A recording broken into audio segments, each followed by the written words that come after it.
Hello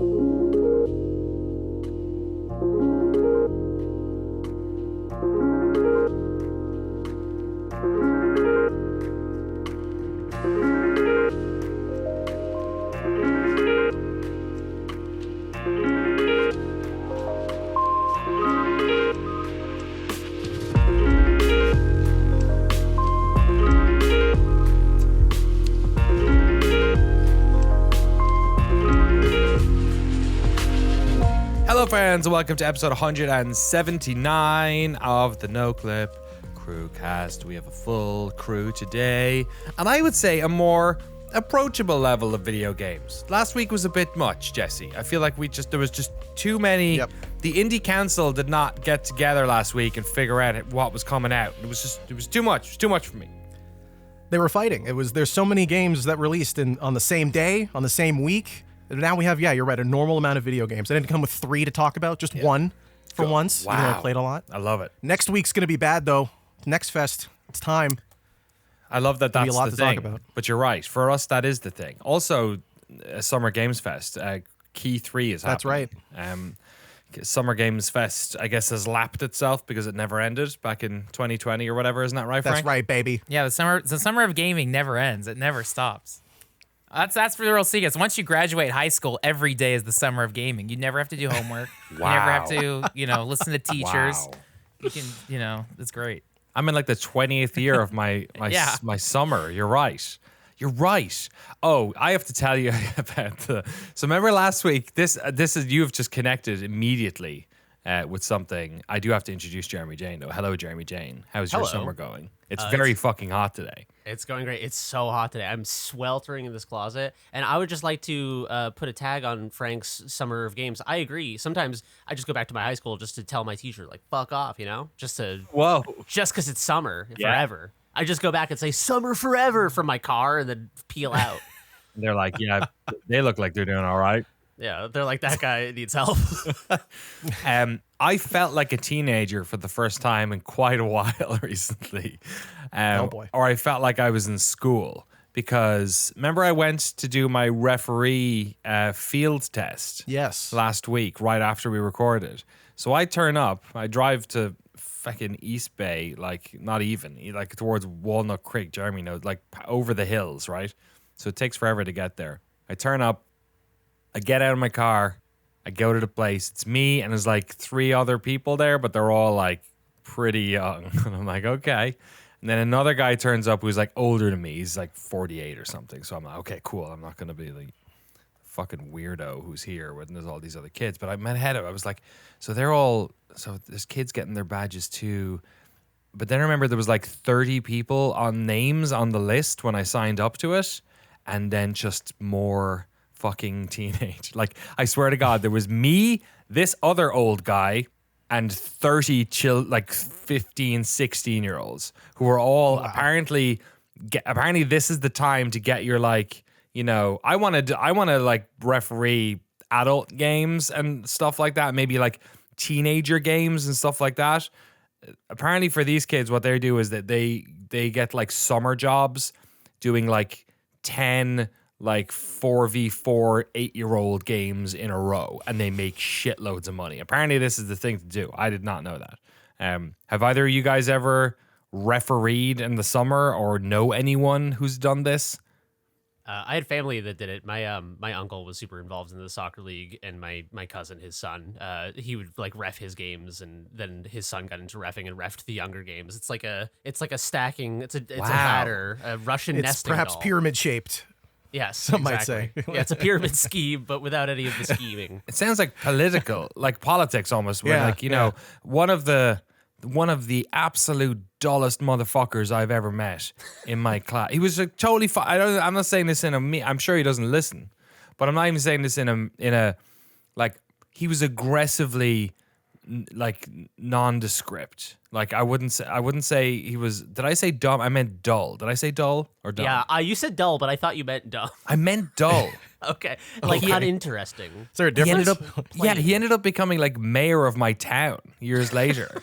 But only because his dad is a politician. Like, I swear, he was a totally nice guy. You'd say hi to him. I'd say we held a conversation like once maybe that was longer than like 2 sentences. Like there was just nothing going on. There was no like so when I found out he'd become, I was like, what? Like, is that, I guess, you know, if your parents are in politics, you see, it's like the Nepo baby thing in Hollywood. If you see your parents being actors, it's a normal job. So I guess you just get to be mayor, even though you're, you know. And your name has brand recognition, you know? Like That's you're true. That's right. People are like, oh, I knew. Oh, Johansson? We had a Johansson in office once. Yeah. If you're like that's rough for all the, you know, Hitlers out there. That must have just immediately It's a tough uphill battle. cut off that. You know what I mean? Like It's pronounced Heatlay, actually. the French ones who got out. Yeah, they definitely, some people Ellis Island. It's hard to Ellis Island that name. You just gotta change it. It's not long enough. Yeah. It's not Put Hitler the soft A at Mammonoff. the end. Hitler. Hitler, yeah.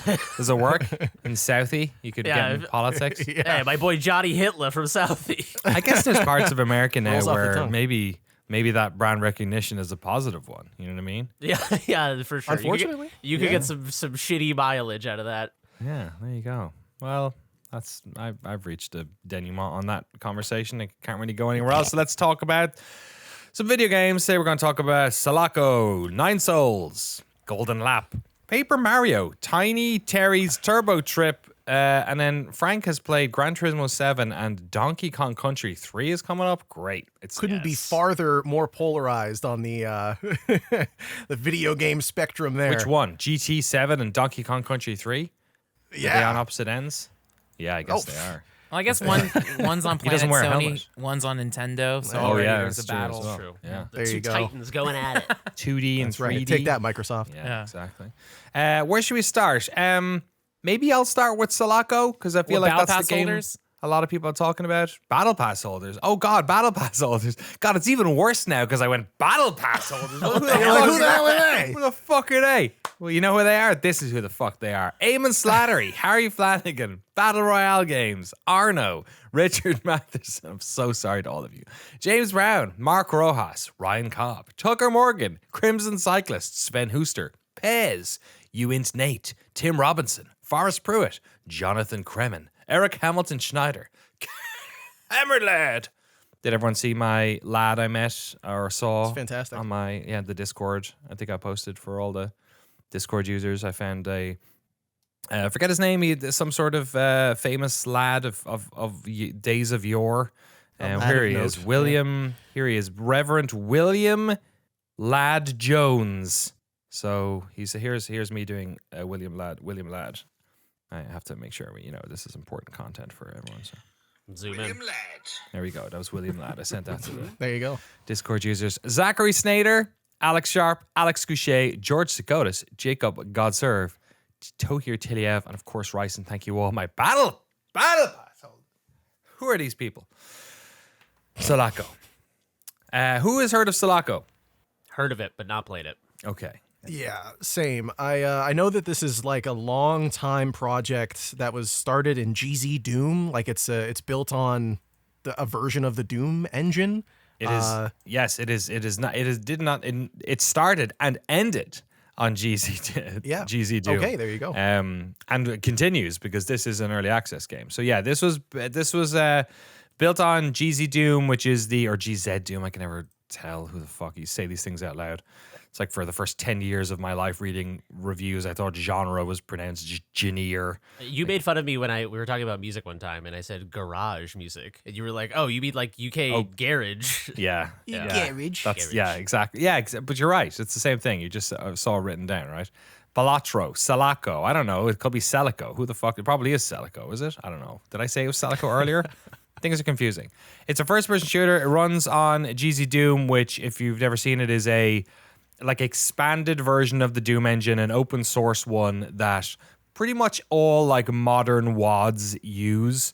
So myhouse.wad and stuff, like any of those ones that, the original Doom engine had some pretty hard limits on lots of technical things, and GZ Doom is a way to basically expand on those and then also allow you to like do shit and add modules that, wouldn't have been easy to be plugged into that original Doom engine. So that's what makes this game wild, is that yes, it is using that framework. I don't know. This is a difficult game to explain because there's like a lot going on, and then I feel like I want to make sure I get the tone of this thing right.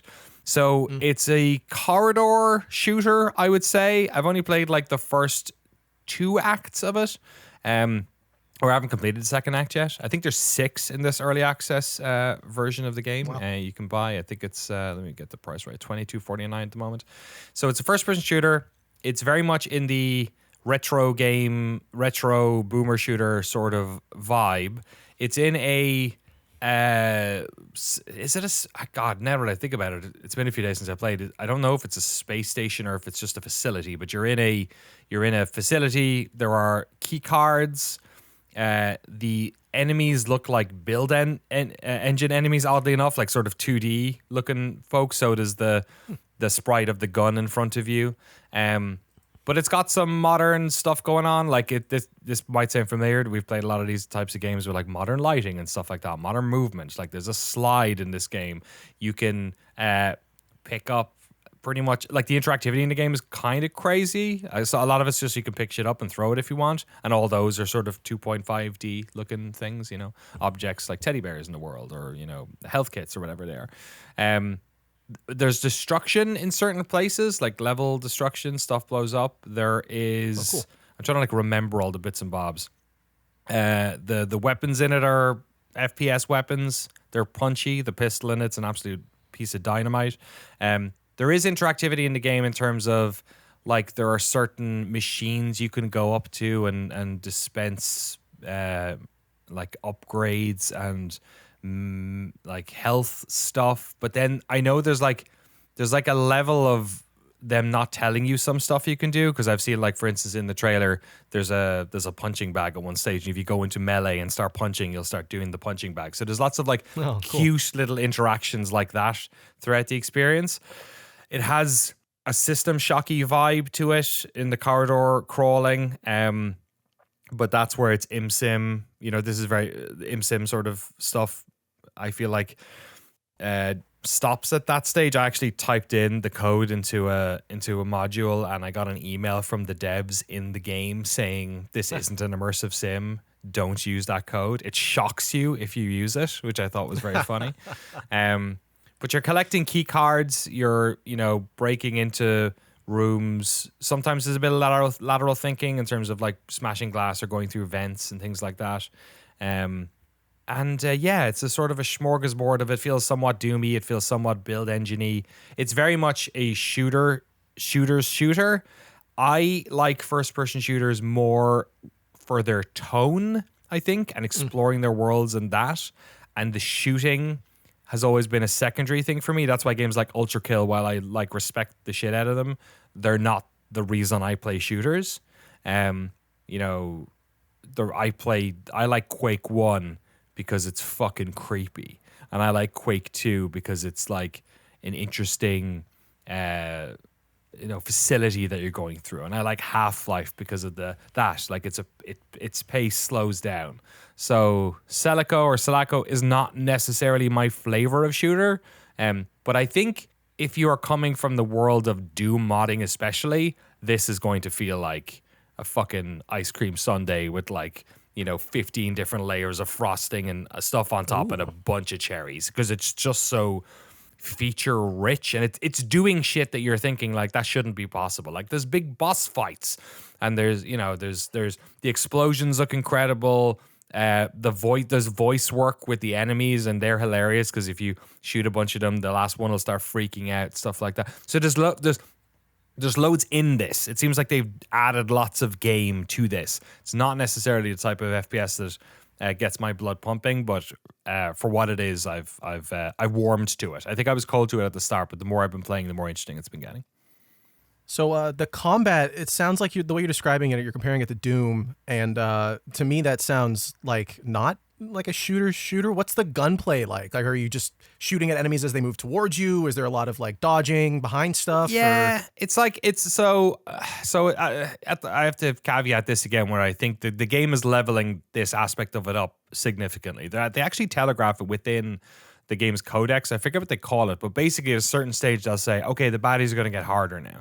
So at the start they're just, build out engine baddies. They're running left and right. It's like, like a Half-Life game or anything, like the soldiers in Half-Life that you're running around getting cover. They'll flank you. They're interesting in that respect at least.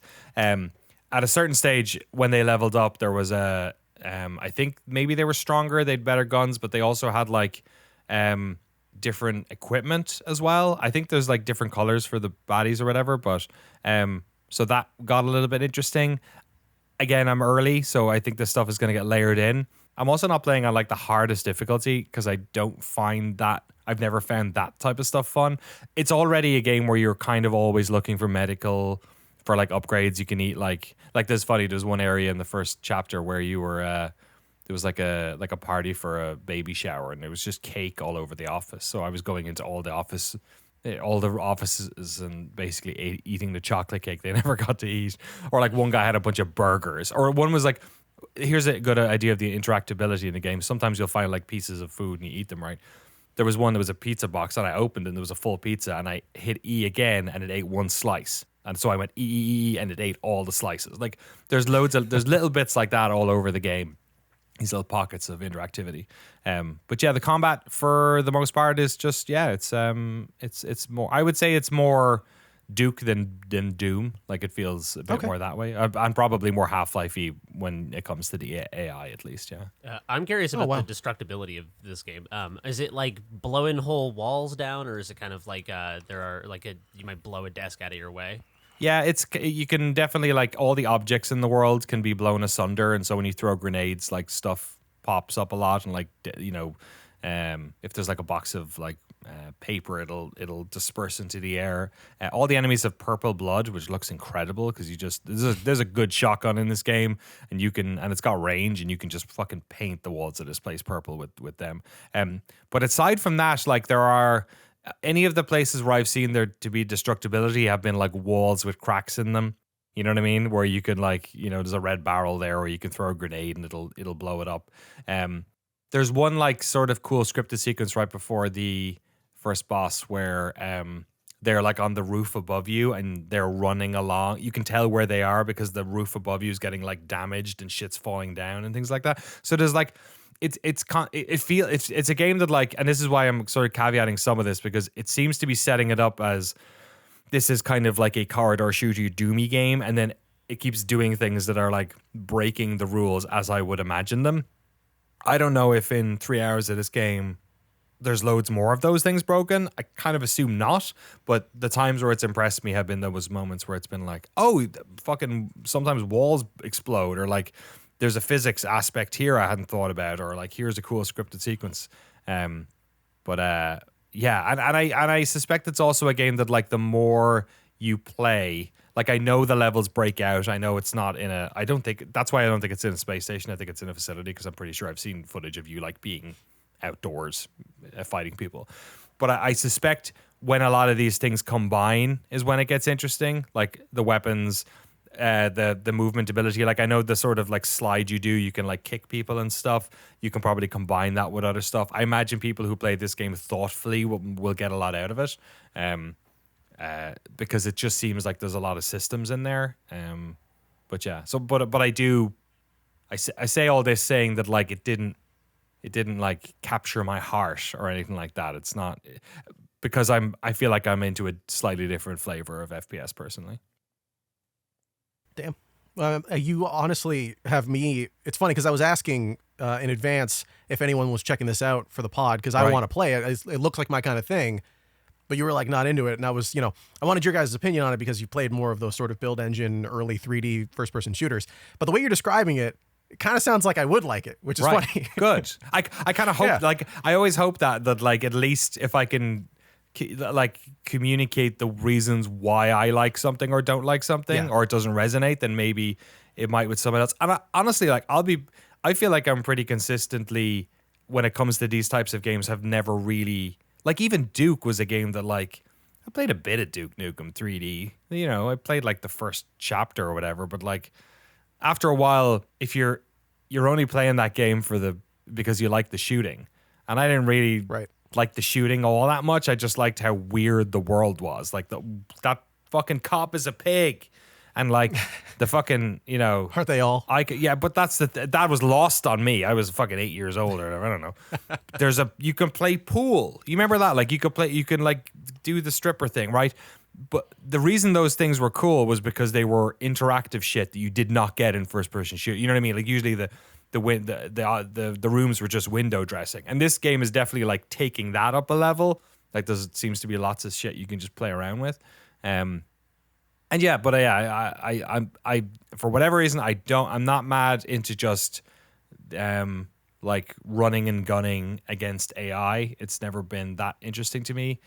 There are a few exceptions, like Painkiller was a game that I liked that way because it was kind of more like an arena shooter, like a single person arena shooter, because the areas you'd shoot in were sort of like arena shooter levels where they were a bit cyclical. They weren't corridors. And I guess the other one I'd say would be First Encounter Assault Recon. I think Fear was a game. I've heard a lot of Fear comparisons. Yeah, this is not. I wish it was more of a Fear game. This Okay. Fear to me was a bit more because you were taking on 2 or 3 people at a time. You really had to think about it, whereas this doesn't have that for me. What was that game I played a couple months ago? That was like Trepang? Trepang was more of a Fear kind of thing. Yeah. Okay. But similar kind of you holding onto your health. There's no funny ragdolling. Nobody like flying. No, there's none. They just because they're kind of 2.5D people, right? So they just kind of I suspect there's different enemies that are going to mix this thing up. Just from the early levels, there's so many ideas in this game. I bet there's just shitloads more ideas. So I'm going to play some more. I played a bit. I wasn't too hot on it. You were talking to me about it when I got back from camping, and I was like, oh, I should do my due diligence and play a little bit more of it. So thank you. I did when I got back. But what is it about it that sort of resonates with you? I think the trailers make it look really cool, and it is cool. Yeah, I think that's kind of the thing. As I see the trailers, and I'm like, this looks really interesting. Like I like you're talking about the destructible environments. That seems fun. Some of the shooting seems interesting. I've seen clips where like people will knock over surgery beds while they're in the middle of combat and be shooting over them. That's cool. That kind of stuff is cool. I like that in shooters, and like the way you're describing the run and gunning aspect of it. I find joy in the technical execution of shooting and stuff. Like I really like Ultra Kill. So the fact that the part of Ultra Kill that you don't like is the part of Ultra Kill that I like. So we've got this kind of a total like polar opposite on the enjoyment. Yeah, I'm more of a Gloomwood. You know what I mean? Right. You're more Speaking of an Ultra Kill. Speaking of, there was an update for it recently. Oh, was there? For Gloomwood. Yeah, added a huge like new open world tavern area. I haven't checked it out myself, but I've heard really good things from a lot of people. So you just remind me. Was that last month? Gloomwood. I think was it recently? I think it was even more recent than that. It might have been last week. Oh, so maybe there was one I forgot then because I haven't played the most recent one I knew about yet.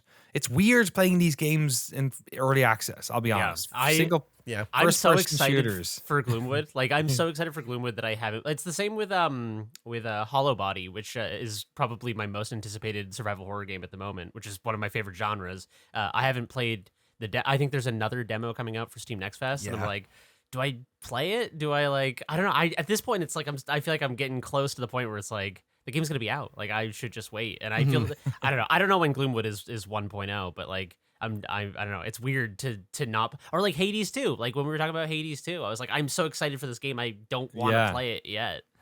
At least Hades is like, there's an element of roguelike being you're already repeating the same thing. It's like these first person shooters. It's like imagine playing the opening 3 chapters of Half-Life and then be like, oh, I guess I'll come back in 6 months. Yeah, you only get one go at it. I don't know. I was thinking about this recently that like sometimes it's tough for especially longer games. A game that is longer than like 6 to 8 hours in the back half of those games. I'm often like, okay, the novelty has worn off a little bit, and now it's like having a better second half than a first half is a monumental task for a video game because you don't have novelty on your side. So like I finished Silent Hill 3 last night, and it was notable because it was one of the few games I've played in a very long time where the back half of it was better than the first half. Oh, and I was funny. like, it's really interesting because like I almost enjoyed that more because, like I said, for the first half of the game, I was like, oh, this is like novel. It's like a Silent Hill game I haven't played before. And then once that wore off, they're like, okay, now you want the good shit? Like, you've earned it. So when you play an early access game before it's out, when you go back to play it for 1.0, it's like, oh, yeah, I remember this. Oh, they like the AI's better, or this is polished up, or they tweaked this or whatever. But yeah, you only get one go at the original impression. Yeah, and you also like you know it's a video game that's getting made. Like it's harder to it. Like when I played Gloomwood, I really enjoyed it, but also I was playing it being like almost like I was a beta tester more than I was a player of a piece of media. Totally. You know what I mean? Like it was hard to get lost in it because I was like, oh, I wonder what'll happen here. My brain is just in a different space with it or something. I had a crazy early access experience recently. My friend Brian and I have been playing Rotwood, which is it's a co-op beat 'em up. Oh, I love that from- game. from Clay. The people who made like Don't Starve and all those games. It's very good and very charming and very fun. I was so tripped out the last time we played it because there was a big update, and unless I'm totally insane, they changed the angle of the camera to be it's like a lower angle now. So the like Oh. all of my muscle memory I felt like I was having a stroke. Like looking at the game, I had to, like I was gaslighting myself. I was like, maybe I'm just like it's like wrong with did I drink too much or too little caffeine today? But it's weird because like I mean that's the kind of thing that can only happen in early access is they make that radical of a change that the angle of like a top down ish like 45-degree angle was now like a 30-degree angle on a beat 'em up. Is this so? Did this only just come out? Because it says Yeah. April 24th, 2024, but it's in early access. So it just came out in early access? Yes. Yes. Oh, Yeah. cool. Okay. Yeah. Clay It's are fun. such a fucking weird company, man. Yeah. Like, Dude, they make so many games. Yeah. They make so It's- many it's games and they're honestly all so bizarre. different and weird. Yeah. It's Like Oxygen not required. Yeah. Oxygen- Don't starve. Right? Oxygen not included. Oh yeah. Included. Sorry. I'm sorry. And Don't Starve. But Don't Starve was obviously huge. Oxygen not included is like has 110,000 reviews on Oh, it's a Steam. mega These hit. games are huge. Invisible Ink. Grifflands. yeah. Yeah. it's Grifflands. Shank. Fantastic game. Back in Shank, the day. Shank, the Yeah. Shank games they made. Yeah, The that's Crank wild. spinoff. What'd you say? Oh, Shank, the Crank spinoff. Yeah, starring Jason Huh? Statham. Yeah, exactly. Yeah, I wish. God, those Crank movies are great. I should watch those Crank movies. They are. Jesse, let's jump to you for Tiny Terry's Turbo Trip, which my brain immediately conjured up a Terry Crews in Borderlands for some reason, which is not at all what this game is. Like an Old Spice. Not even ad. close, but I kind of want that now. What is this game? Tiny Terror's Turbo Trip. Alliteration is clearly key part of it. Oh, you almost got all 4Ks there too. That was good. Yeah, Tiny Terry's Turbo Trip, which I guarantee you I will call Tiny Terry's Turbo Time at some point while talking about this, because I keep doing that. Is the way they describe it is a Simpsons hit and run like Oh, that is inspired also by a short hike. The like one sentence pitch for this game is you're a teenager who wants to fly his car into space. okay. So Tiny Terry's Turbo Trip is like a 3D platformer car driving game that takes place in a small fictional town. You play as a little blue guy named Terry, and the game opens with you at a job application center where you're trying to get a job that gives you a car. And it's just one of the silliest games I've played this year. It is so capital C childish in the nicest way possible. So basically the loop of the game after you get the car from this hilarious scenario of trying to get a job and you get a taxi and your job is to drive people around in a taxi. What you immediately do after is never pick up anyone for a taxi ride ever at any point. And you're just driving around the city in this car that you definitely didn't technically steal from your employer, and going around and looking for junk to upgrade your car, which requires you to go back to your employer and upgrade your car to, drive people places faster. I promise. So is that it your like eventual open goal is world? to- Yes, so it plays like, and this is where the Simpsons hit and run comparison comes from. It plays like that in that it's a small open world environment with like separate little towns. It obviously doesn't have like Buzz Cola in it, but it's funny because you think about it, like what's the Simpsons hit and run version of that game with no Simpsons references, right? What do you get to do if you don't have those landmarks and everything? And so they lean on the comedy really hard. I laughed so much playing Tiny Terror's Turbo Trip. It is comedy, extremely subjective, right? So there's going to be people who play this who think it's annoying, but I thought it was really funny. There's so many scenarios. Like there's a guy on a beach who it's too hot.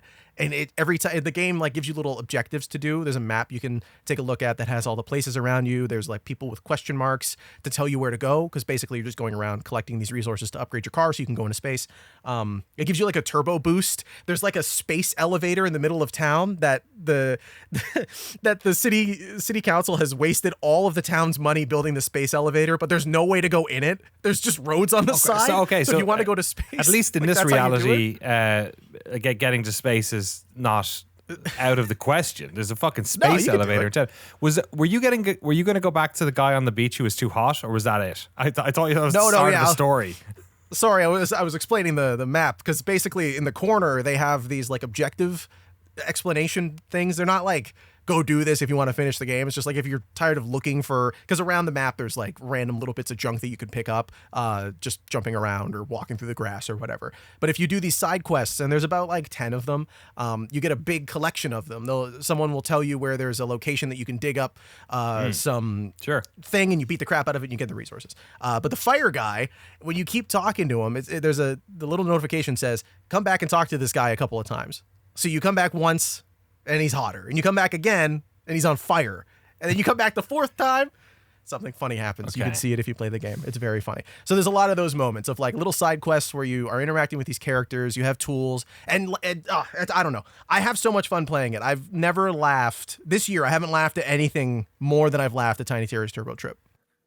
Excellent. Yeah, I like the graphics. The art style is kind of hard to explain. I guess Simpsons Hit and Run is a pretty good proxy for it. I guess it's like 3D. But it's very cartoonish. It's not a lot of texture work. It's a lot more color focused, and then the textures that are there are really low resolution to sort of stay in line with that. Yeah, it's got kind of a little bit of a Nintendo 64 feel because of the mixture of kind of like very like blurry or undetailed textures that just sufficiently describe the materials that they're on. That kind of like stretched out look of like Ocarina of Time, rocks and grass and stuff. Yeah, but the rendering edges. But the rendering is nothing like N64. No, I just mean like the feel is very like what's the word? Yeah, I guess cartoonish is the way. Painterly, maybe like low fidelity painterly. I would say it looks like a contemporary Double Fine game. Like that's good. Yeah. It's cartoonish, but like it's rendered well. It's got like modern lighting and stuff like that. Doesn't look too far from a Psychonauts or something, Psychonauts 2. There's a few assets in the world that also remind me slightly of the fidelity of RuneScape. Like there's a couple trees in some of these screenshots that look like RuneScape. What a reference. That's good though. Even the car designs of the cars can get some weird Grim Fandango vibe from. Tiny Terry's Turbo Trip. I'm gonna pick this up. This looks good. Do you think it might be a good Steam Deck game? Perfect Steam Deck game. It runs flawlessly on that. I had no issues. I will say it's about 4.5 is how long it took me. 4.5 hours to finish, which is awesome. I think there's this like, I don't know if it's going to be a trend moving forward, but these like intentionally designed, really small, densely populated with like things to do kinds of video games.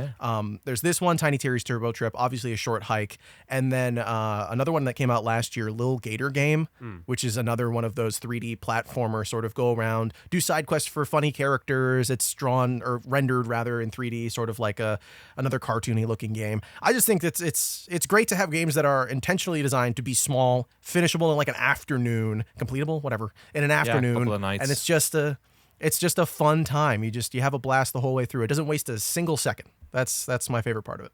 Yeah, I'm with you. I think these games are getting to be fairly common, or at least like within this price range, because also this is like $15 or something, so like that seems very reasonable. There was that game I played a couple of weeks ago, I forget what it was called. That goes to show you just how these games sort of like come and go. There was it was like the shmup game that was like a Zelda, like kind of Mini Shoot Adventures. Mini Shoot, another one of those. It was just like, great, didn't overstay its welcome. The job. Nice one. Tiny Terry's Turbo Trip. Never heard of it, Jesse. A classic Garasha is there, a game that I never would have heard of until you mentioned it, and I'm probably going to go and complete later on today. If you're not following Jesse on Twitter, by the way, this is his week to shine. He always does the big recommendation for Next Fest, which ends up getting a bajillion retweets. So make sure you're following Jesse to get on that. When does Next Fest start? Is it Friday? Starts June 10th on the Monday of next week. Okay, Monday next week. Good stuff. And then you're putting together another video, it sounds like, of some of the best games. Absolutely. There's a ton of stuff that's actually already available now that you can download. Cool. Which is great. And the press actually, I think 10 days before the start, so on the 30th of May, they got access to it. Those lucky press people. I got one or two. I'm gonna talk about one right now. Actually, I'm gonna talk about a game I got a key for. It should be, if it's not out, the embargo's up for it anyway on Thursday, so we're good. I don't know when it goes live, but it's called Golden Lap. It is a Formula One management game, but not like Formula One Manager, where it's like, here are thousands of menus for you to worry about. What breakfast is your number 2 driver having before practice starts? This is more of a sort of pared back experience. It's, how do I explain it? So the majority of the game is a couple of different screens that you go through at the start where you pick. Obviously, none of this is licensed. They don't have the real team names or real tracks or any of that sort of shit. But they do a very good job of letting you know who clearly it is if you know about Formula One. So the Ferrari-looking logo is probably the Ferrari team.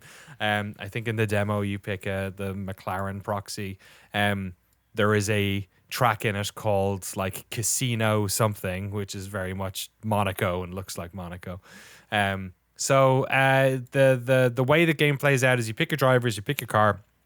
You have some money, kind of in the vein of Balatro. It's like $50, and you spend like $4 on upgrading the fuel economy on the car, or like $3 on upgrading the handling. There's only like 2 or 3 things you can do, right? Very manageable. Then a race weekend takes place over the course of just qualifying and the race. Qualifying, it's like a map. You're looking down at a track. It's beautifully, the art style is really nice. You're like top down, looking down, and then there are numbers for all of the cars, and they're colored, and you can see them going around. So for qualification, you're trying to make sure that your driver has a bit of clean air in front of them, or that they can draft a bit, or maybe the track is rubbered in. I don't actually know what it's pulling from, but just knowing Formula One myself, I'm like, oh, here seems like a good time to go out. There can be weather changes both in qualifying and the race, and you have to bring the driver in for a pit and let them go again. And then the race, it's a similar thing where you are looking at tire strategy basically, because that's ultimately all you're in charge of when you're running a team. You're not in the car yourself. So when the drivers go out, maybe there's something happens and they have to come in for the pit. Maybe there's an accident on the race and there's a safety car, whatever it is. I actually don't know if safety cars are in this game. Maybe there's weather and you have to bring them in for the pits. You can tell them to push at certain stages, so they like defend hard or try and get an overtake done. You can do like undercuts or overcuts depending on what you want to do. For tire strategy, that's when you like pit before somebody and then push hard so that when they pit, you're ahead of them, or vice versa. So yeah, and you're sort of watching the clouds go overhead, and the clouds sometimes are rain clouds, and you're like, oh shit, bring them in for intermediates or wet tires. And it's cool. And the drivers are giving you little feedback bubbles in the top corner saying like, oh, I'm not doing too good, or this lap's going to be bad, or I can't concentrate, or whatever it is. And you can sort of try and manage them a little bit using the like 2 or 3 buttons you have to like tell them to push or reserve fuel or whatever, stuff like that. Huh. Yeah. Sounds a lot more involved than I thought it would be. Is this like a good podcast game, perhaps to listen to an F1 podcast, perhaps Shift F1? Patreon.com/. Would be, because I was playing it and like there are moments where, because you can speed up the race too, right? But there are moments where I'm like, I guess I could like not worry about this for a minute. But then there are moments where you are intensely like going, oh shit, no, there was one time where I totally forgot to pit one guy and I was like, oh, I think his tires are fucked by the end of this lap. I don't think he's going to be able to get back. And I felt really bad about it, and he ended up getting overtaken, and I was like, oh shit, well, that's on me. Sorry, I was on the phone. Yeah, but it is a chill game, I would say, but I have been drawn into it. Yeah, it's a fun little thing. I don't know how much they're going to be selling it for. I'll probably be a big, whether or not I give it a 2 thumbs up or a 1 thumb up or whatever. But I think it's really cool for someone like me who really loves Formula One. But I'm never going to play a super deep management game. This 100% got my sweet spot. I was like, yep, that's just enough where I feel like there's a headroom there for me to get better at this, but not too much where I'm feeling like I'm drowning in it. I'm impressed by the kind of like minimalism of the presentation of it, because beautiful, isn't it? It's not only beautiful, but it's also I think because this game is for such a specific niche of people who are into F1 or love F1 or sufficiently familiar with it to be interested in this. I feel like a lot of the simulation of what's happening in these races kind of happens in your head because you're so familiar with it. So all they really need to show you is like the fucking Mario Kart mini map of the outline of the track with the dots on it. And it kind of, the rest happens like simulated. It's kind of like, it's like the F1 equivalent of something like Citizen Sleeper, where they just show you the overworld map. Yeah. And you're like simulating the game in your head. It's an interesting mode of production that I think is I don't know. I think there's interesting spaces in other genres to explore this kind of minimalist overview presentation. That's I a was really trying good to way think of of what putting you it. were what this reminded me of visually, and I think you've jogged my memory. It looks like Mini Metro if you had an Excel That's what it is. spreadsheet on the other window. That's what it Like is. right next to it. I was also trying to figure out what it was, what the thing. There was something like that, and I think it is Mini Metro. I think that's what you're reminding me of. Yeah, where it's a similar type of. There's such a, because in Mini Metro you are imagining a lot more that's there as well when you're seeing it. Whereas what I love about, like for instance, the one lap that looks a lot like Monaco, like to me that's Monaco, and I'm looking down and I know that they're taking the turn at the swimming pool or at Anthony Nogue or at, any one of the tunnel or whatever it is, right? Any of these iconic turns. Even if it's not 1-to-1. And I think like that's really cool. Like I definitely feel more like closer to the reality that's going on there, which is pretty cool. It's called Golden Lap. You can wishlist it currently. I think there's a demo coming out next week. I certainly recommend checking out the demo if you're at all interested in F1. I am actually maybe going to talk to the devs about it, and I think that might be on Shift F1. So if that happens, I'll tell people to go over to the Shift F1 feed to grab. The problem with F1 is we have a big August gap. There's nothing to put in there. And so when they reached out about maybe doing an interview, I was like, actually, this might be a better audience for that over here instead. So I'll update people if we do that. Jeremy, you played some of that Nine Souls goodness. How have you been finding it? It's really good. Jesse is rubbing his hands together like he's trying to start a fire. Dude, You want a retainer for that one, or a retainer? What is a a retainer? retainer? I'm He's getting some being money. paid. Oh, yeah. okay. They send me an invoice every time one of us brings it up. When you said retainer, I was picturing like an orthodontist, and I was very, very Oh, sorry. Right, yeah. I've got my Nine Souls themed He's retainer not in. that young. His Come teeth on. are falling out. He's shaking so hard.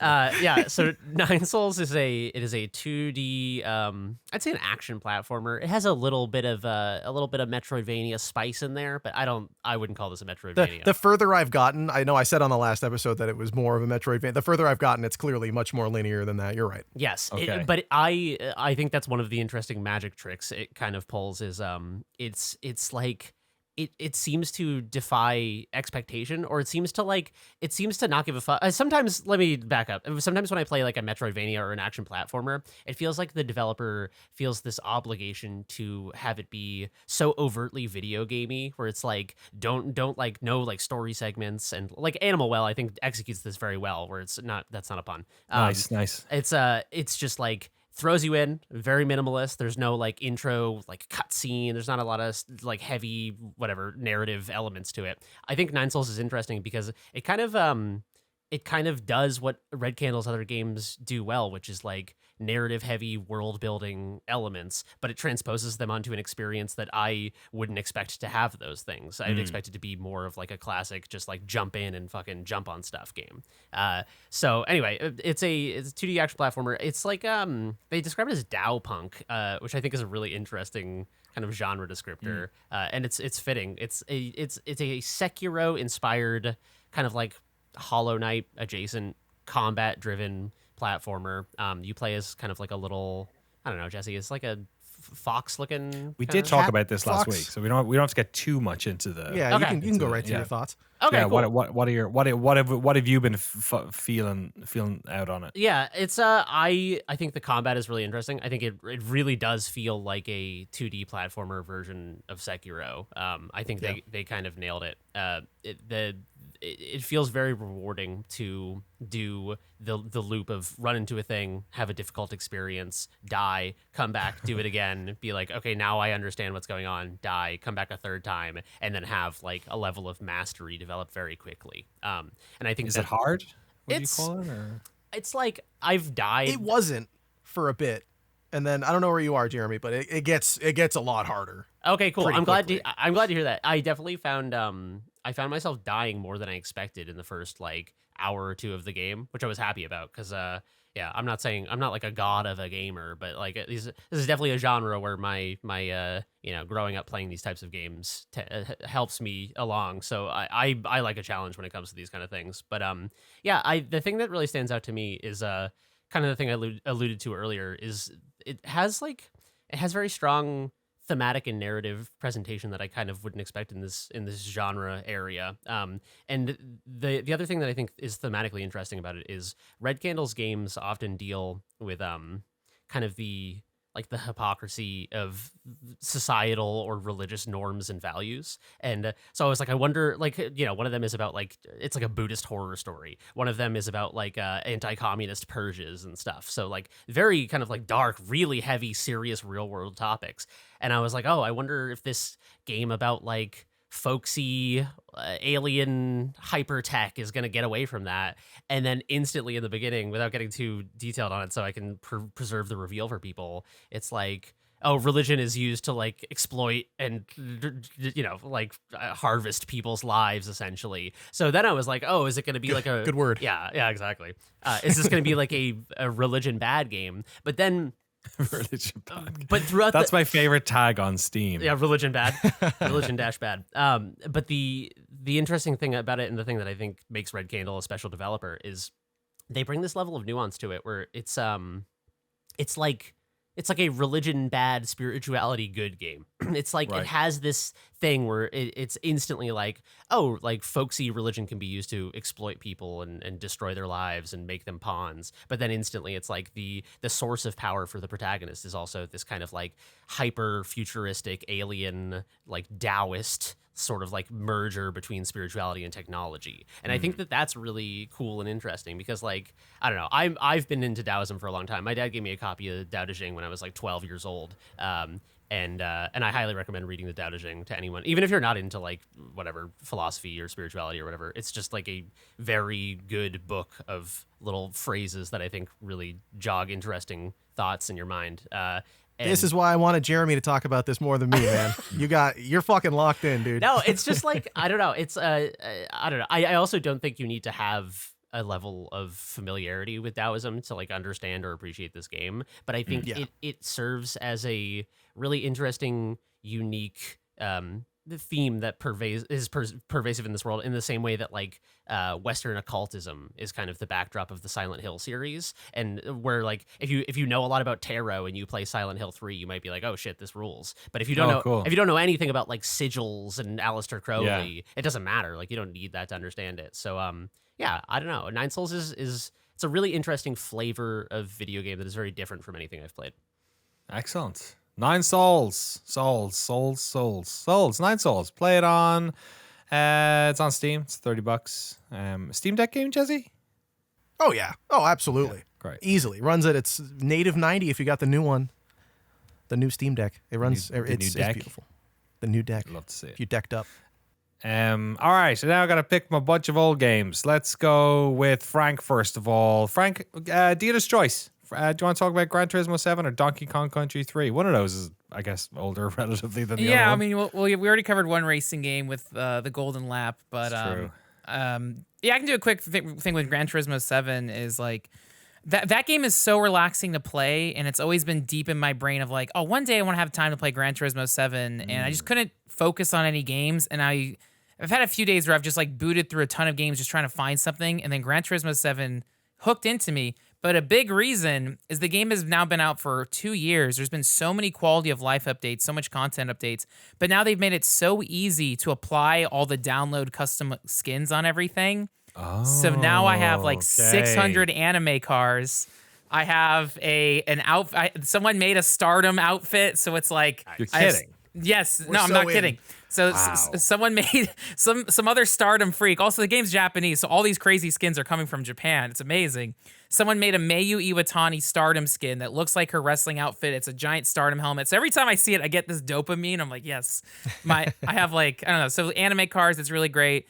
I remember trying to look into how to apply the liveries before, and it seemed so complicated. But now it's so easy. So it's been so fun, and I think they also increased like the credit rewards, so it seems easier to upgrade your cars and get through it. So it's Getting been really more CR.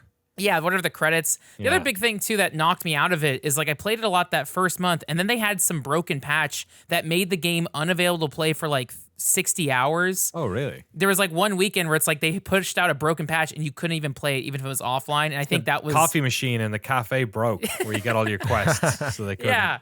Yeah, so I don't know. So it's been nice to settle into it. And then I did see that PlayStation announced that I think in August they're putting out a PSVR update where if you get Yes. PSVR 2, you can play Half-Life Alyx. Yeah. So it's a dongle. I think you have to buy it, right? It's $50, I think. Oh, And on top, It's an adapter. To so use it on PC? Yeah, basically, yeah. So you also need to have Oh, a okay. PC, and you also need to buy Half-Life Alyx. So it's Oh, not so like the same problem. Nothing's been solved. no. Yeah. Well, the problem I guess was that the PSVR didn't work on a PC. Is that like other VR Sure. headsets do? And in fairness, Valve did a really good job of making Alyx especially kind of work on everything. Like it works on a bunch of old stuff. It works on MetaQuest. Like they changed the controller stuff a lot, so you don't just need to because when you play it on the Index, it's very specific, like the way it works. Jeremy, you played it on the Vive. on the Vive, right? So it works really well on the Vive as well. But then everything in between they sort of captured. There are some complaints. People are saying that like there's a bunch of like kind of PlayStation specific stuff. Although I think there is HDR in Alyx, but HDR doesn't work. The eye tracking that they use on the PSVR 2 doesn't work. I mean, the eye tracking doesn't work on the majority of PC VR games. Don't bother using it. It's kind of a performance thing because it allows them to kind of make the good textures be where you're looking and downsample all the rest of the stuff. Although there are games that do it, like Microsoft Flight Simulator got a patch for it and stuff like that.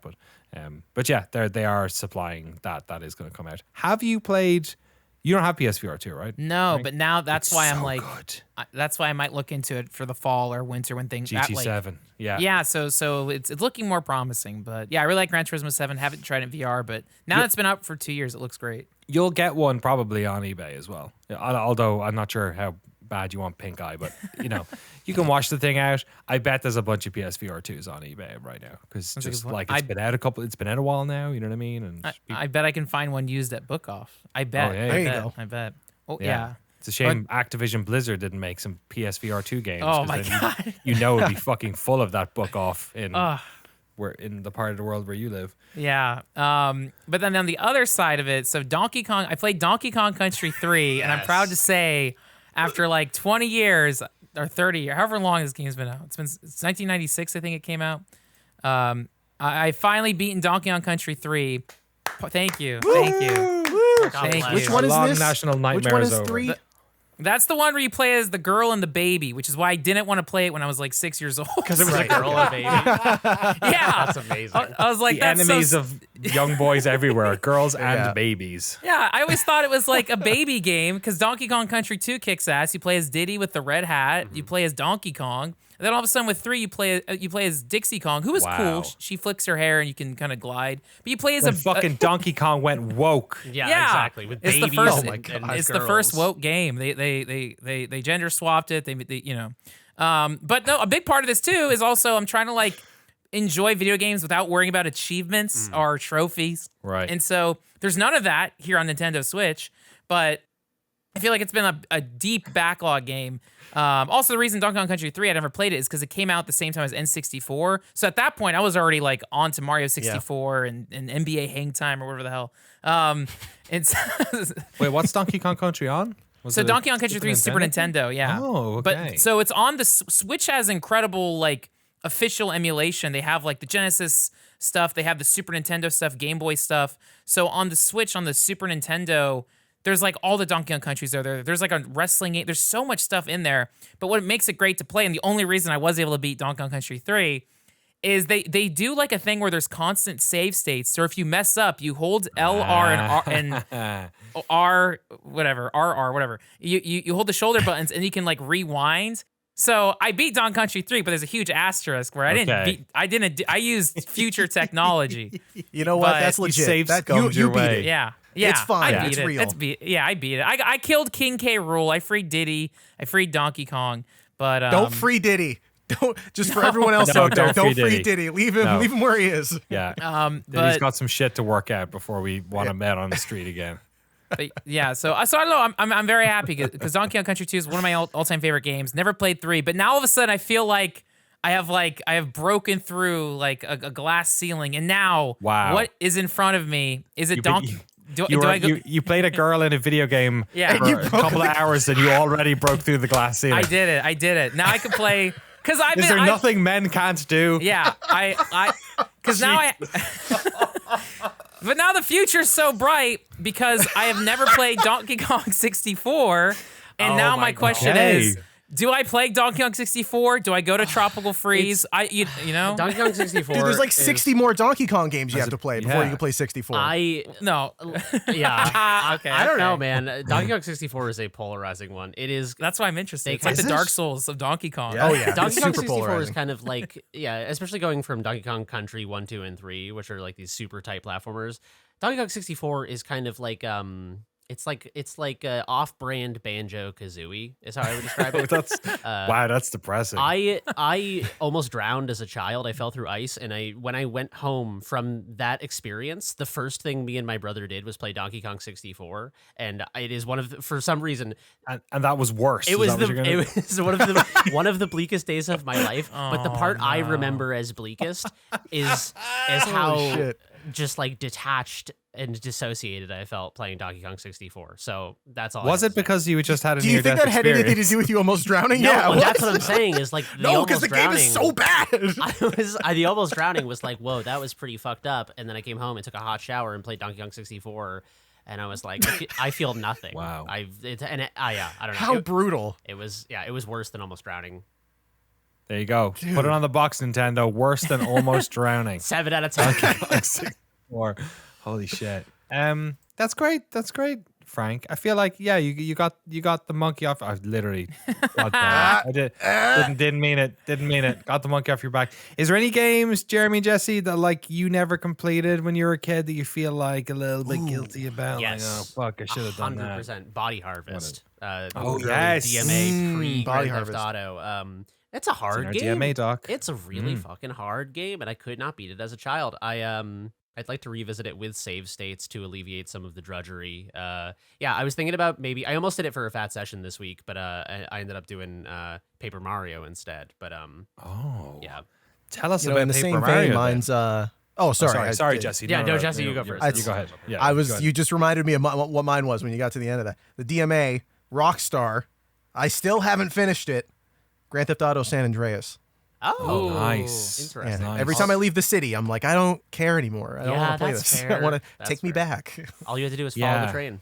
I think Yeah. it gets. I feel like the ending of San Andreas is an annoying quest or something. Yeah. Is it? It's so cool. It's the LA riots breakout. Oh, It's you're amazing. right. Oh, yeah, yeah, It's yeah. so All right. cool. It's Yeah. so cool. You go back and then it's chaos. It's amazing. Yeah, Big Smoke has wreaked havoc. Love Big Smoke. What a Um, great guy. What a dude.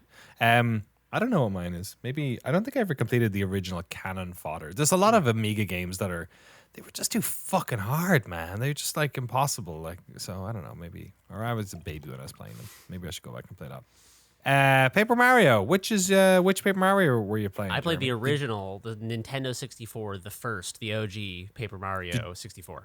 Did you record a fat session? I did. It's like hell yeah. it's like 8 hours of Paper Mario. I Fuck can't wait. yes, is- coming to Noclip Crew soon, folks. Yes, I just have to put Once it renders. yeah, I have to put the finishing touches on it and then render it for 19 hours. Yeah, Paper Mario is cool. So I was interested in playing this. This is totally separate from the Fat Session. I wanted to talk here about the things that I kind of like, more like retrospective thoughts on the game and less about my experience while playing it. I played it because Super Mario RPG is one of my favorite games of all time, and Paper Mario 64. Everyone started as the Nirvana the Band song. Paper Mario started its life in development as a direct sequel to Super Mario RPG. But Squaresoft were not available to do. So Squaresoft, obviously famous for Final Fantasy and other various RPGs. They did Super Mario RPG. There's too many Mario games, which is why Super Mario RPG feels like such a great RPG, is because fucking Squaresoft did it. It's like a fucking Final Fantasy Mario game.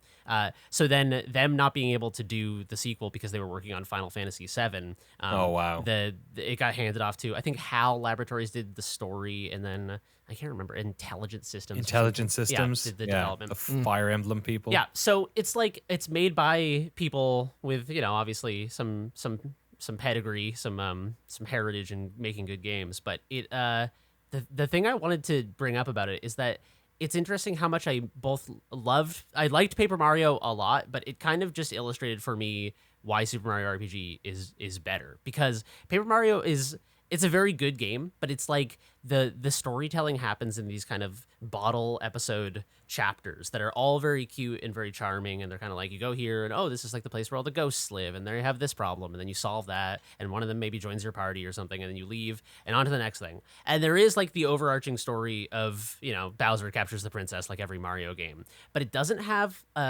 Super Mario RPG, for a game that is like appropriate for children, that I played as a very small child. It has some of the best like character work, like the stuff with Mallow especially. There are moments in Super Mario RPG that will like actually bring you to fucking tears. It is like a game it does that weird like golden era Pixar thing where it's like, this is for kids, but if you're a mature person with mature sensibilities, you will grok this on a level that children will not, and you will feel like an emotional depth that is also there. There are layers to it, and Paper Mario is like, it's really good, but the greatest success of Paper Mario was making me realize that most Mario media doesn't punch as hard as Super Mario RPG, because it doesn't have that like golden era Squaresoft like narrative pathos blasting behind the scenes that is like humanizing these characters and giving them depth, and like, just, I don't know, there's something about it. Yeah, I've never felt anything in a Mario game. Yeah, ever. Exactly. Well, so like in Paper Mario, Mario himself is kind of like a blank slate, kind of standard protagonist stand-in, just Mario. The most interesting aspect of his character is that he goes around and people are like, "Oh my God, you're Mario," and that's kind of like a fun fantasy to live out, as like being. Dude, and the way he talks is he just puts his hand up and goes, "Yeah, exactly." That's it. In Super Mario RPG, he's like. He doesn't say anything, but he's fucking like weird, and he does these bizarre pantomime imitations of stuff, and it's like so expressive and animated, and it's just like, I don't know. Super Mario RPG is just such a gem. It's just like, it reminds me of why Squaresoft in that era is like probably my favorite period and developer of any time era and game dev. I didn't realize. When you talk about Super Mario RPG, The Legend of the Seven Stars, is it sounds almost like you like it because it's a Super Mario oddity kind of thing. Yeah, like it exists almost outside of that. Totally, it's an outlier from Mario, I would say. But it does kind of traffic in some of the other things that make Mario games interesting. Like the reason that Paper Mario has the characters as 2D like paper sprites, while also having like this N64 3D world, is because they wanted to. I was reading an interview. They said that like the cuteness of these Mario characters could easily be lost when transitioning from 2D to 3D. That it was easier to like make them cute and punchy as these little 2D hand drawn things. And I think that's one of the charming things about a lot of Mario games, is like they're cute and charming, and there are so many things in this game that are cute. But Super Mario RPG it's like a Trojan horse, where it's like, oh, this is like a cute little game about like cute little guys, and then Mallow is like, everything I've known is a lie, and my life is a lie, and I need to like figure out who I am. And then he like cries, and it starts raining, and you're like, oh my God, I'm feeling. This is not like a game about little toy people. This is like a game about like humanity. There you go. Yeah. I don't think I ever played that original Paper Mario. I know you've been mostly talking about Super Mario Oh, RPG yeah, I in this know. Paper Mario segment. But I didn't know the Thousand Year Door, which was the first Paper Mario game I ever played, was the sequel. Yeah. I can't believe they never made Yes. another one. It was and then there's been one more recently, right? Yeah, there's Origami King, Thousand Year Oh, Door, yes. Paper Mario 64, Sticker Star, Sticker Star. There's Sticker Super Star. Paper Mario, Paper Jam. Um, Super Paper Mario was my favorite. I've never personally. played it. It seems really good. It's What's that on? I think that one's on the Wii. That one is more. Oh like, yes, I did play that one as well. Yeah. Oh, okay. That one's not an RPG at all. I kind of it narratively, but like gameplay wise, it's just like a platformer with some light RPG elements in it. Like you pick your companion to do certain puzzle stuff, and some of them help with combat. But yeah, for the most, the narrative of that game, I know you were saying, Danny, that you don't really feel much playing Mario games. Super Paper Mario. The Mario stuff, I feel no emotional attachment to, but the stuff that's not Mario is really good. It made me cry a little bit, honestly. I'll have to play In that. which one? In Super. In Super Paper Mario, yeah. Okay. I'll have to play that. I'm intrigued by Super Paper Mario because it's a 2D platformer where you can rotate the camera 90 degrees and like explore the depth of a platformer, 2D platformer. I think that's really clever and fun. It's so cool. Yeah. Ah, I love that mechanic. It's like when you see those Unreal Engine, like we made Mario, the 1-1, Super Mario 1-1 in Unreal Engine, and they're just like running Yeah. around in this like one Now it's line a of David blocks. Cage game. Play the fucking rhythm sex scene. Yeah, with Mario Woo! looks for his son. Mario and Luigi getting together. They're stepbrothers. It's okay. Don't worry about Stepbrother, what are you doing? it. Exactly. Great. Paper Mario. Go check out the Fat Session. Do you have anything positive to say about Paper Mario? 'Cause Yes. I feel like we've No, sold I the- do. Paper Mario is fun and charming. It's just the reason I found it the most interesting is because it illustrated for me why Super Mario RPG was so superior. The best part is that it made me like something more It's that wasn't sort of it. like a DLC for Super Mario RPG that shows you how good it was. No, Paper Mario is like it's very charming. It has some incredibly cute characters. The character design is fantastic, which is I would Twink. expect no. Twink. There's a star named Twink, which is very funny. There you go. There's little oinks. There's little pigs that you can collect from a Little gotcha oinks? machine called Little Oinks. Yeah. That shit is cute. Little oinks. Yeah, I don't know. It's like it's charming. It's got good characters. It's got a lot of characters, and I think Paper Mario is probably a better like episodic game to play. If you're playing chapter by chapter, it functions more like an anime series, where Super Mario RPG functions more like a fantastic piece of cinema. There you go. That's all of our video games. We have an email in here, Frank. Yeah, we got 2 emails this week, and we got an email this week. And if anyone doesn't want to send us an email, you can send it to podcast@noclip.video. We had an email from David who asked, or they said, my college history professor once discussed the ways that films from a given time can reflect different stuff about the zeitgeist of that era. They then mentioned, films in the 70s compared to the Vietnam and Watergate. Do you think the same could be said of narrative/mechanical trends in video games, such as moral choice games in the early 2010s, or the more recent success of roguelikes and cozy games? What are some trends you see, and what do you think they reveal about our culture?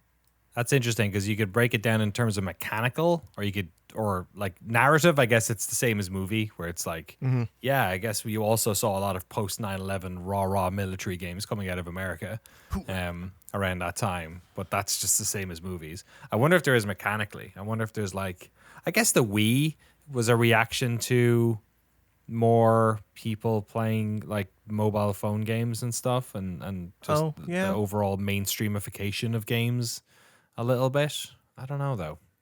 The one that I think of the most is a couple years ago. It would have been 2020, maybe 2019, maybe 2020.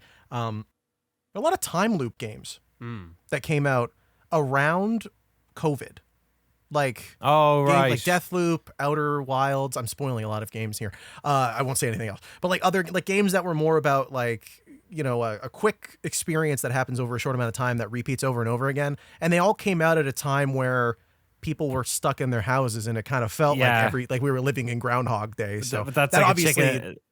It's complete chicken and the egg. happenstance is the only thing because like we did our Outer Wilds doc before COVID, so it came out a year earlier, and then Deathloop, obviously, But you're right, like that's a life imitating art, I guess, Are situation. you saying Outer Wilds caused COVID? Because if so, Absolutely, it did. I think the time loop thing is It was also worth it.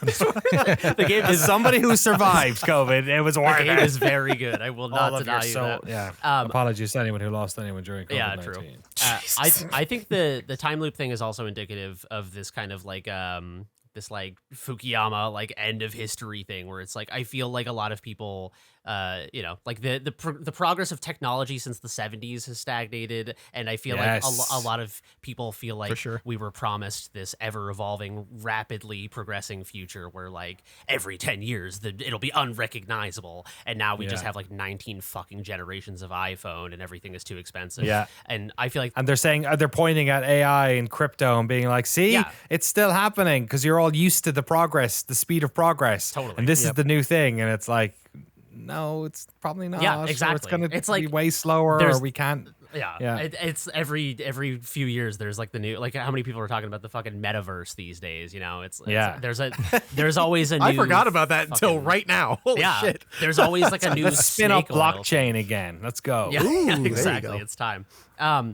Web 3. But yeah, I mean, I also think that there's a more practical explanation for the time loop thing, which is that it makes for not only interesting games, but it's also it's a good scaling thing for like a scope tool for development of games, because if Outer Wilds took place across 10 different solar systems or whatever to cover the same amount of gameplay time and depth, it would It's a take a long time to make. It works as thematic framing for a roguelike too, right? There's so many ways you could try to, for sure. exactly. I have a good loop game. Another genre thing that I think is interesting. I've seen a lot of people talking about this recently, and there's been a few papers published on this that I have not read yet, but I would like to, about like cozy and wholesome games, as as mentioned in this question. I think is like, I don't know. I think a lot of people feel like our Hot take. lives are dominated by work and by like every element of our lives being like, oh, I don't make enough at work, so I have to like have a side hustle, and like every interaction you have feels like either transactional or like you're documenting your life for social media. I feel like a lot of our lives feel like they're plugged into this larger like a matrix of information that feels oppressive and pervasive, and I think that cozy wholesome games are like, it harkens back to if perhaps a fantastical and like semi like apocryphal version of history of like, oh, it used to be better because like it was like humbler and less technologically advanced and everything was like simpler. I think there is some nugget of truth in the fantasy, and people like to at least simulate what it's like to, you know, live in a town of 20 people where everyone knows each other, and all you have to do to make friends is give someone an eggplant. Right. I wish. Or if you want to sit down and play games, you don't want your game to also feel like the job. You know what I mean? It's like you're not going to go play EVE Online for your evening if you've just gotten off your second shift on your second job. Yeah, you know? yeah, totally. Yeah, that's fair. It's interesting how like those games emerged because they were kind of, I guess they kind of came out of. There's some games that like are sort of. They're not casual, but they're play at your own speed. Like The Sims is a game you can play at your own speed. If you're not feeling, you know, you can kind of put that game in neutral and you'll keep earning money. You don't have to rock the boat that much, or you can be more dangerous with it or whatever. And then there's like all the tractor simulator games. Like the farming sim games, weirdly to me, are sort of where I first experienced cozy games. And then they're not necessarily cozy. They're not really idle games either, but they're somewhere in there. And then suddenly people were like, "Oh, but we can give them really cool art styles," and then, you know, pull back well, on it's some of like the- what Jeremy's saying. Like, I feel like labor is divorced from, you know, the social pressures, the capitalist pressures. Dude, there's something. It's so gratifying. I keep mowing the lawn at my house because that's what you're supposed to do, and like every time I do it, I feel great. And now my neighbor is doing the keeping up with the Joneses shit, and I'm like, I hate mowing the lawn now because I feel like I'm in competition. Just let me have fun mowing the lawn, and that's what those games are, right? It's so much fun to mow the lawn. It's so much fun to. It actually is enjoyable and fulfilling to perform these manual tasks when they're, you know, you don't have a bitch in your ear asking when you're gonna have your yield up. Like I'm trying to have some fun, man. Let me get my carrots. Leave me alone. Yeah, it's like simulating an experience of having a direct yield of the fruits of your labor, whereas most people's existence is like, I go to my job to get the paycheck, to pay the rent on a place I don't own, to like buy it feels like our existence is, there's a million degrees of separation, whereas like the fantasy of these things is like, I buy the seed, I put the seed in the ground, I get the eggplant, I give the eggplant to John, and I marry John, and he's my husband now. So our cozy game, our cozy game's a solution to that, or are they part of the problem? I think they're kind of both. I don't know. I think they're. I think a love of cozy games is both justifiable in a world that does not feed that element of our being. And I also think it's kind of a cry for help because it's like, it's like, I think most people don't. I've been looking into buying land so I can homestead for literally like since I met Danny, like over a decade. And it's just gotten more and more unattainable and difficult. And it's like, I think a lot of people have this fantasy of like the goats and the chickens and growing fucking corn. And that used to be, I mean, that's like one of the founding fantasies of like the American mythos, right? It's like moving west and getting a fucking chunk of land and growing shit on it. And it's even that humblest of fantasies is so unattainable that it's like, this is the closest we have. I don't know if owning a lot of land is humble. No, but I'm saying like back in the day, the idea of just like getting a half acre, an acre to like subsistence farm was like that's as humble as it could get. It's the fact that property has become like a speculative industry that people invest in is one of the reasons that it's not like a humble thing. Yeah, it's a shame because I know in like Europe, like for instance, like, you know, even London, it is an expensive city to live in, but that's a place that has community, and that's a place that has like allotments. Like you can go have your garden, you know what I mean? You can live in an apartment and also have a garden. Like lots of European cities are like that. And it's just not here. It's just everything's in a car here. Yeah, I feel that way a little bit about cozy games where I'm like, sometimes all people need is a little bit of like garden and really community. Like I think that's the thing that people miss out on the most. If you don't have people in your lives you're interacting with, or and you know, maybe that's at a job. Hopefully it's not. Hopefully it's people who live in your town and care about the same things you do or whatever. And I'm lucky. I feel like I got a lot of that back in the past few years just by having a kid. Basically, sort of it unintentionally, I guess, sort of like makes it so you have to be connected to all of these things again. It made it okay to go to parks again and not feel like I'm supposed to. Hey man, can I just stand here? I can't. Am I allowed to do that? Can I become a referee? And you there know, you go. So I'm not sure. Am I supposed to be here anymore? I could be their parent. You know, in a world in which I had a child quite young, I could be, to what you're saying, though, I think that they're on a more optimistic note, so it's all not fucking doom and gloom, and we're all going to be working 1,000 hours a week and playing Harvest Moon at night.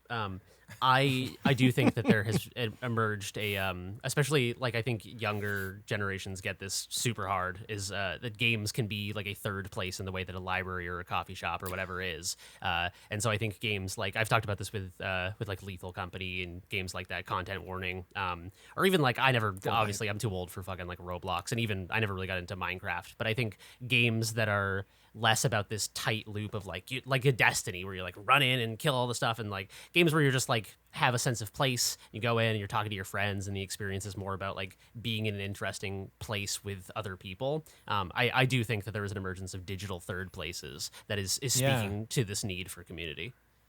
Yeah, it's another thing, not to bring it back to the kid thing and just be the dad who doesn't shut up about kid stuff. But when you mentioned third places, that also reminded me of like this whole process of me trying to like get my ref badges is an extension of me struggling to find a lot of those that aren't like bars or like, you know, the gym I go to or whatever, which is like, they're kind of good, but like, what my kid does after school, oftentimes she'll have dance class, or she'll have, you know, she did gymnastics for a while, or soccer or whatever. And those are spaces kind of like third spaces for games where not only is it like not school and not home to her, but also she has a very specific role there. It's like, well, we don't have that very much as adults, you know, where you go up and you just do that one thing. You know what I mean? Just go dance, just go, you know, practice your gymnastics or practice your acting, or, you know, whatever it is. It's I guess we do, but we just don't. They're harder and they're spread out more, and it's just when you've got responsibilities, you don't have that many hours in the day, I guess, as well. It's almost like that the activity of the place is like takes the pressure off of the social interaction element of it. Because if there was like, imagine if there was like a place where you went just to like, I need to like make friends. It'd be really weird to go there and be like, do you want to be my friend? Like, that's fucking weird. So like having places where you're like, oh, I'm just here to get drunk. And then like the fact that alcohol is a social lubricant obviously helps. But then even if it's not that, like when I was in college, it was so easy to make friends friends because it was like, oh, we're both in the same film class. You want to hang out after? And then you have like the same good or bad professor who you can praise or shit on. Like you have Yes. you have like intersubjectivity about these like shared experiences, and the pressure is taken off by like, I'm not here to make friends. I'm here to do this other thing. So making friends is like easier because the pressure isn't on that.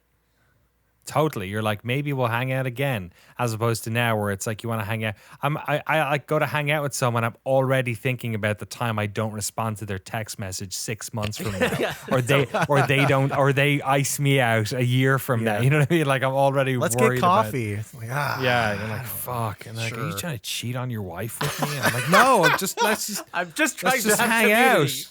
Exactly. I just want to hang. Yeah, like even the place I go to work out is like literally like a place where you go in and the whole room just does what the gym coordinator tells you in the morning. So I just wake up and I know exactly what. There's no pressure. I don't have to like fucking figure out what I'm gonna do at the gym today and like what role do I take up? Do I based on what everyone else is doing? Are the weights too fucking covered up? Is there some class that's on the treadmill or whatever? I just go and I feel like a kid. I just go and I do what the fucking instructor tells me, and then I drive my ass home.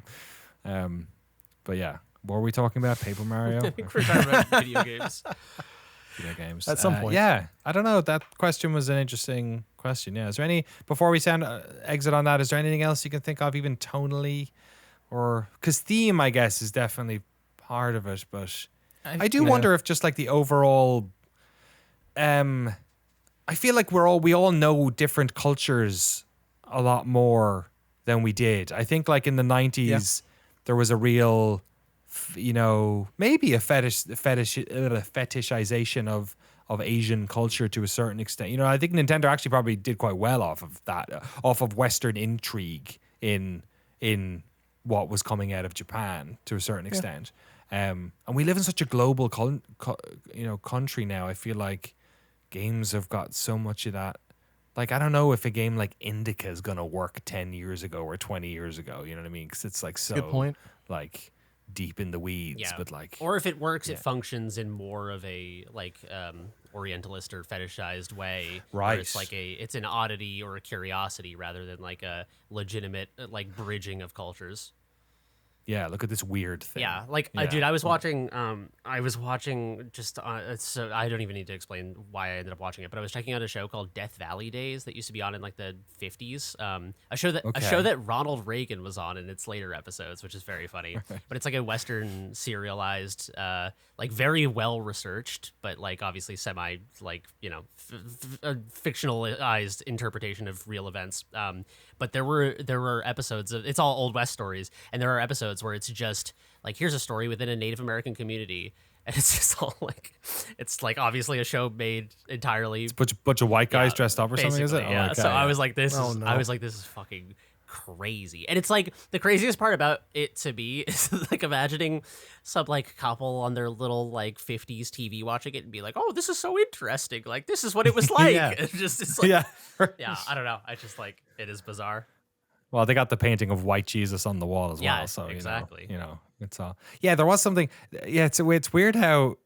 Yeah, it's always. To me, it's like that whole, especially with the Native American thing over here in the U.S., where it's like Native Americans on TV were like depicted the way like Romans and Greeks were. Yeah. Like, oh, they're gone now. Yeah. But like this is what it was like, and so we can sort of, nobody says. Nobody's watching 300 and going, they should have hired real Greeks. You know what I mean? Like, it's not because you're like, oh, of course, it's like thousands of fucking years ago. But like just the erasure of native people from media was a like, it's like a second genocide that, you know what I mean? Like, it's like there was all the land that was taken and all the people that were killed. And then also just their complete like non-involvement in American society. Oh, yeah. After that is like this, like a cultural genocide that happened afterwards. Yeah, totally. The history is told by the victors thing.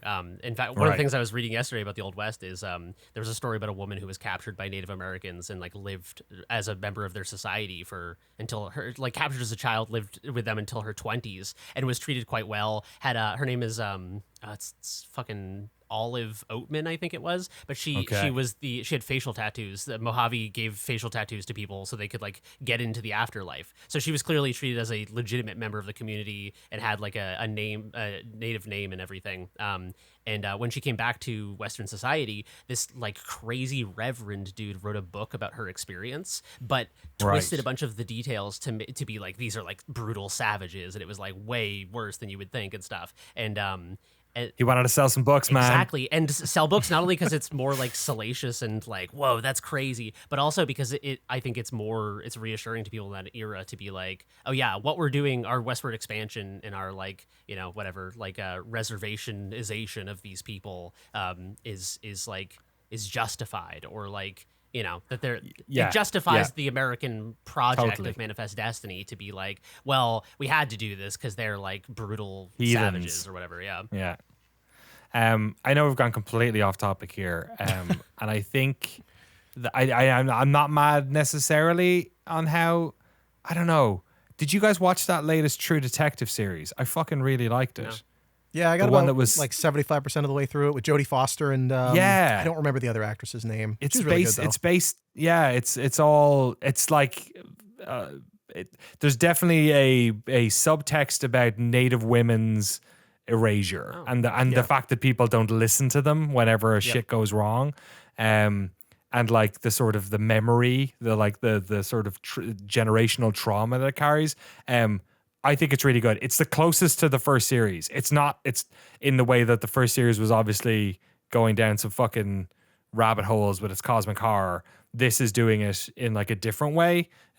But it's kind of like it's set during the 28 days of night. I know it's like a comic book, but like that whole period in Alaska where it's like, you know, perpetual nighttime or whatever.